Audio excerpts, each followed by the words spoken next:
Hey guys, সবাই কেমন আছো? আশা করছি সবাই খুব ভালো আছো। আমিও খুব ভালো আছি।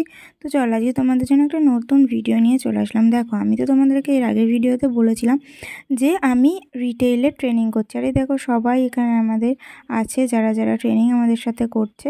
তো দেখো, এখানে কিন্তু আমাদের ব্যাচটা না মেয়ে বেশি, দুজন ছেলে আছে। তো এখানে একজন আছে, আর একজন ওই পাশটায় বসে রয়েছে। দেখো, দুজন ছেলে আর বেশিরভাগ সব মেয়ে।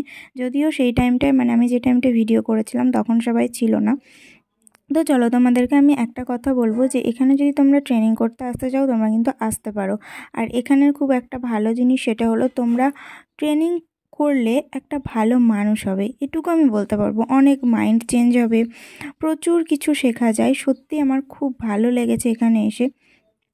তারপরে তোমরা দেখো, এখানে কিন্তু আমরা প্রজেক্ট করছিলাম, আর এই প্রজেক্টটাতে কিন্তু সবাই মিলে সবাইকে হেল্প করছিল। আর এখানে না কোনোভাবে হচ্ছিলোই না ফার্স্ট টাইম। তো এখানে গ্রুপ হিসেবে আমরা বসে বসে 4-5টা প্রজেক্ট করছিলাম। আর এই দেখো, এখানে আমি ভিডিও করছি, তো ক্যাকাশা ওইভাবে হাই করছিল সবাইকে।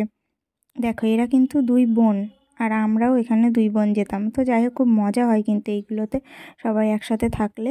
তো তোমাদেরকে এটাই বলবো যে যদি তোমরা শপিং মল বা সেনকো গোল্ড যদি এ ধরনের কোনো জায়গায় জব করতে চাও, তাহলে তোমরা এই ট্রেনিং করতে পারো। অবশ্যই 100% জব দেবে, তবে কিন্তু এখান থেকে জব করে বাইরে যাওয়ার চান্সেসটা বেশি থাকে, কারণ তোমরা এলাকায় পাবে না, এটুকু আমি তোমাদেরকে বলবো। শুধু যদি তোমরা মনে করো হ্যাঁ বাইরে গিয়ে কাজ করতে পারবে, তো করতে পারো। তো আজকে ভিডিওটা এই পর্যন্তই। আজকের মতো টাটা।